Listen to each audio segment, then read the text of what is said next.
Now on our main story, the inquest into the death of the MI6 codebreaker Gareth Williams. In August 2010, inside a luxurious government-owned flat in London's upscale Pimlico district, police made a discovery that would baffle investigators for years to come. The decomposing body of a brilliant mathematician was found locked inside a North Face duffel bag in the bathtub. The bag was padlocked from the outside. There were no fingerprints, no signs of forced entry, and no evidence of struggle. The victim, Gareth Williams, a codebreaker for Britain's intelligence agency GCHQ, on secondment to MI6. A genius who could solve complex mathematical problems in seconds, yet couldn't solve the riddle that would ultimately claim his life. Was it an elaborate suicide, a sex game gone wrong, or something far more sinister? I think that there are a number of factors that have contributed to the rather unsatisfactory position we find ourselves in.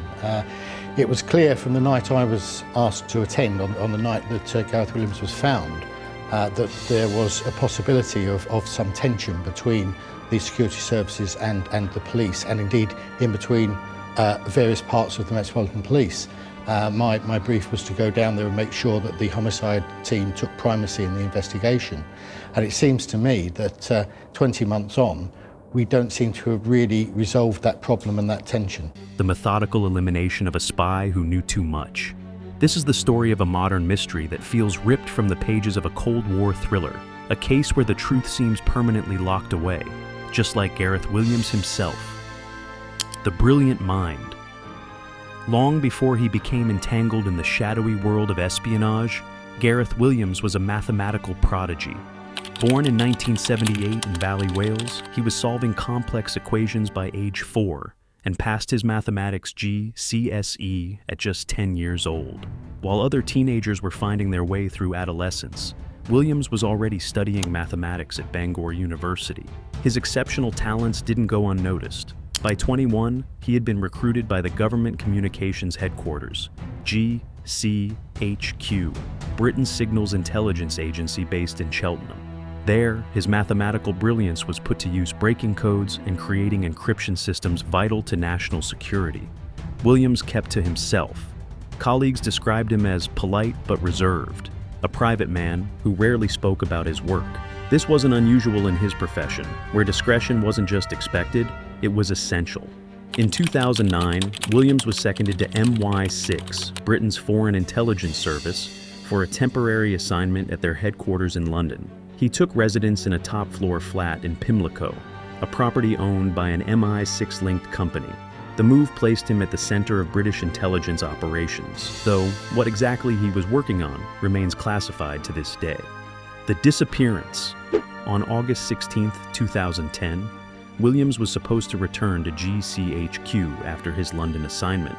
When he failed to appear, colleagues weren't immediately concerned, assuming administrative delays or a minor scheduling error. But as days passed without contact, worry grew. On August 23rd, police conducted a welfare check at Williams' Pimlico apartment.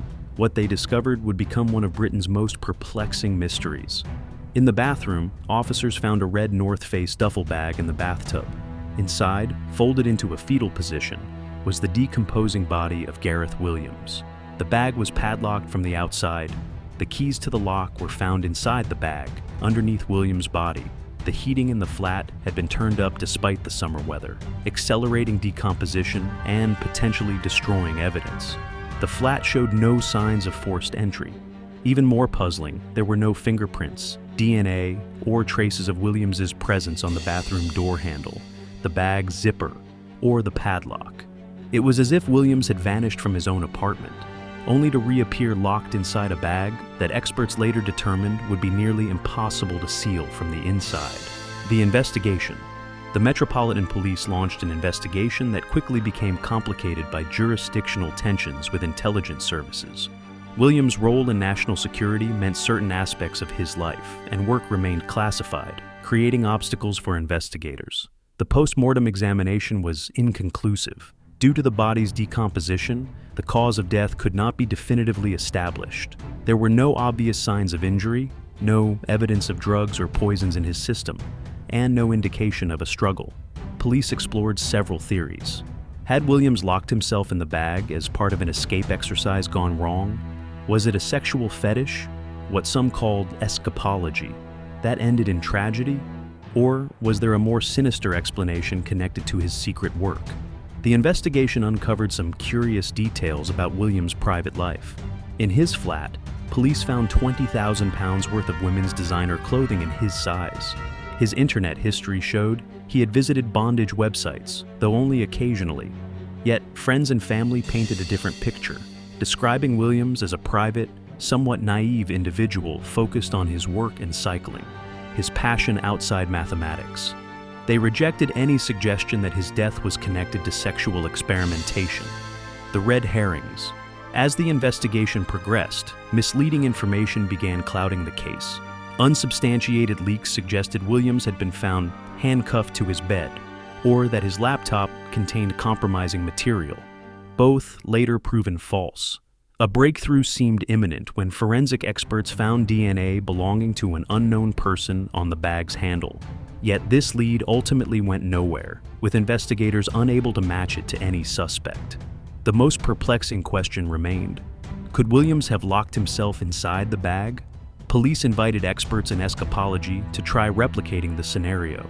After more than 300 attempts, one expert managed to lock himself inside a similar bag, but could not then attach the padlock. Other experts deemed it virtually impossible for Williams to have done this alone.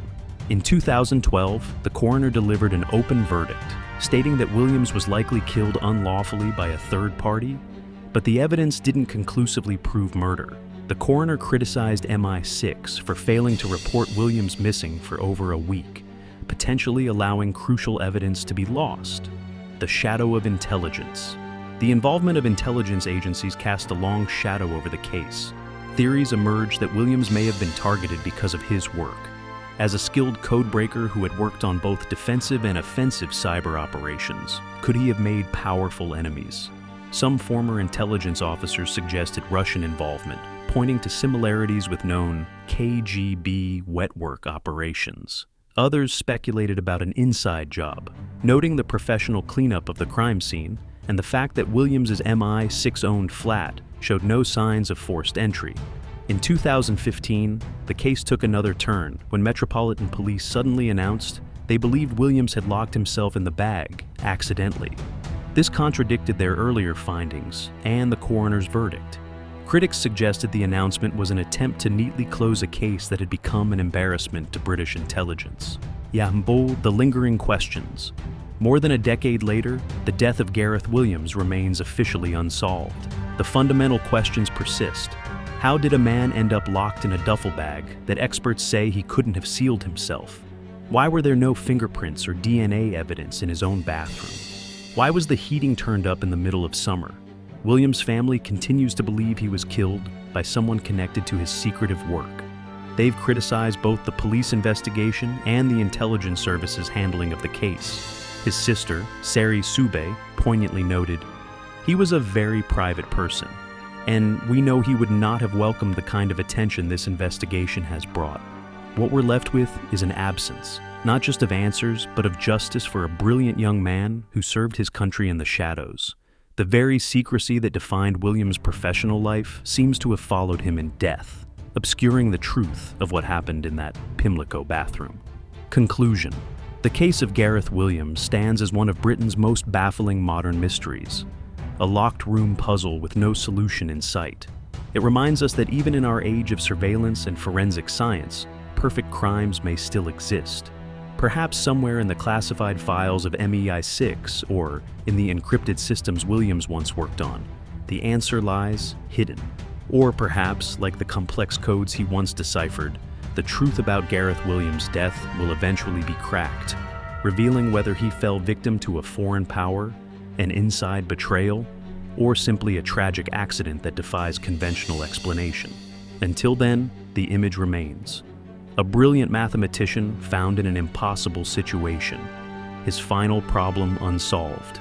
The cipher in the bag, a mystery that continues to haunt British intelligence and true crime enthusiasts alike. If you found this exploration of Gareth Williams' case intriguing, there's much more to discover here on Firepower. We dive deep into the world's most perplexing mysteries and unsolved cases every week. Hit the like button if you want to see more content like this. Leave a comment with your theories about what really happened to Gareth Williams.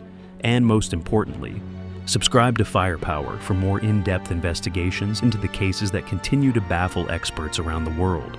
Thanks for watching, and remember, sometimes the most important secrets are the ones that remain unsolved.